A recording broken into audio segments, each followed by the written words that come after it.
On that question, we've had now a number on timelines, and I'm wondering if, to Ms. Pruden's comment about it being difficult to ascertain when things were going to happen, I'm wondering if we could make sure that the press gets a copy of this update from today and have this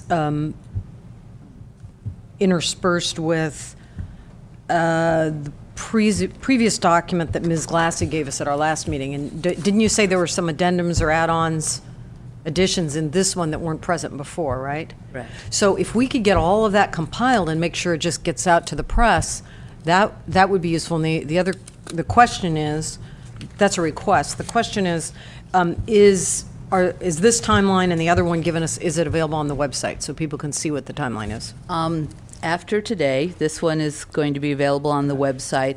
The rest of the updates were going to be presented to you tomorrow with that discussion, because the discussion on the water study contract has a very definite impact on the timeframes for the Ukiah Valley Area Plan. So until that discussion is completed, it didn't seem reasonable to keep putting out something that would have to be soon superseded. So tomorrow you will get the update for the Ukiah Valley Area Plan, and pending the outcome of that discussion, it would be final.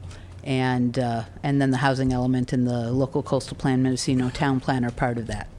So hopefully if that discussion is concluded tomorrow, Yeah. then we could get that information out and make sure the press gets copies and it's on the website, and then everyone has the timeline information.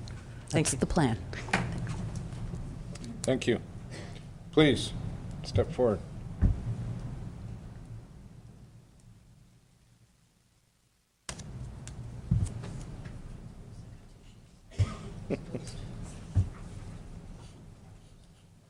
Hi, my name is Geraldine Rose, and I'm a 26-year resident of Boonville. It's hard to get out of there. Just a couple of quick things. One is that we had a June 5th, not 4th, meeting of the Planning Commission, which was very much welcomed by the folks in Anderson Valley, that we were finally getting some attention, and they went to a great deal of work, the local community, to pull that off. I think that the scoping session for the EIR had been set for June 19th, and with the anticipation that after the June 5th meeting in Anderson Valley, that this draft document would be available for the scoping session. That didn't occur because that got continued to July 3rd and then July 14th because of the fires. But I seriously question whether the county should not go back and, frankly, reinitiate the whole scoping process, because there was not a coherent document to be scoped at that scoping session, and it went on as scheduled, basically the first week of the fires, when nobody could pay much attention to it. So I think, frankly, you need to go backwards. But barring that, an extension of at least 30 days so that people can appropriately respond would be nice. The other thing is, Mr. Norris at the last meeting presented a really, really interesting chart that he didn't talk about. He did a really nice job of investigation. He went to the ABC, and he had a chart that showed the number of tasting room permits in Anderson Valley, and it was fascinating. It showed in 1999 that there were 3 tasting room permits. I think that number is wrong. I think we had more then, but it was sort of static, 3, 4, 5, and then in 2006, all of a sudden, there were 20 tasting room permits, and in 2007, 33 tasting room permits in the Anderson Valley. Each one of those facilities has the capability of a large minor or a small major subdivision in terms of traffic onto the highway. The quality and character of our valley is being changed by this. The issue of water becomes extraordinarily important, especially since the fairgrounds apparently ran out of water during this fire emergency.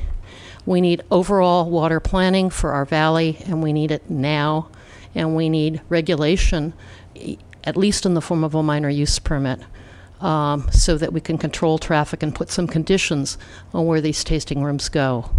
So we'd appreciate all your help. Thank you. Thank you, Ms. Rose.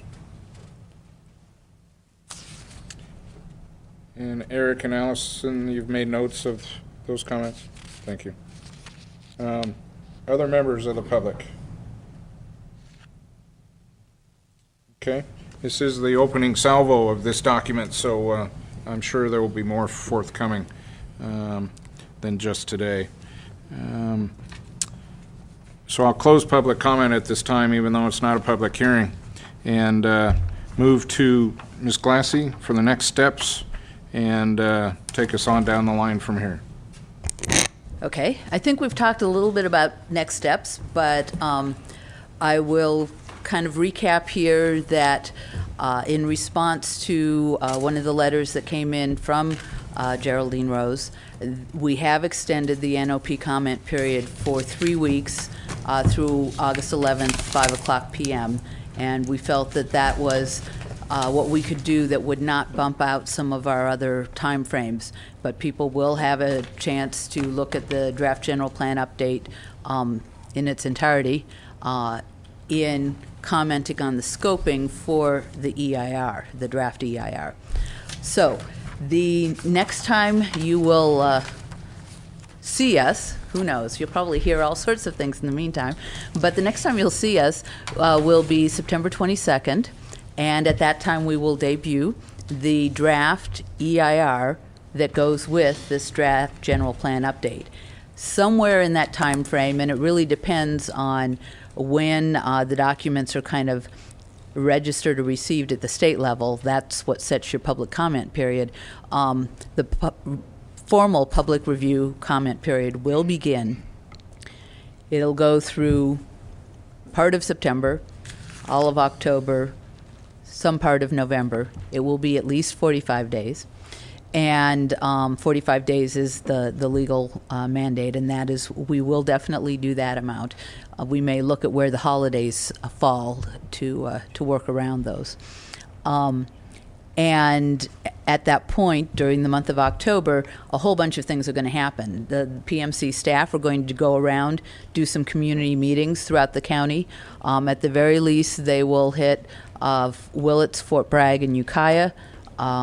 They, at request, we may go further afield if there's sufficient interest, but we want to do that. They will be visiting the Airport Land Use Commission, the Planning Commission will have a meeting, and then the grand finale will be a public hearing by the Board of Supervisors, and then there will still be a chance for some public review.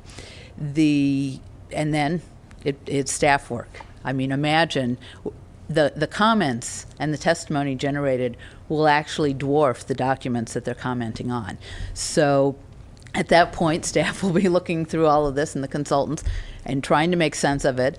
And there may be some issues where there are heartfelt concerns on two sides of the issue, and it is not easy to indicate which one is a majority view, which one is should be a recommended view, and some of those may actually come to you specifically for your input on them when it really seems to be an either-or situation.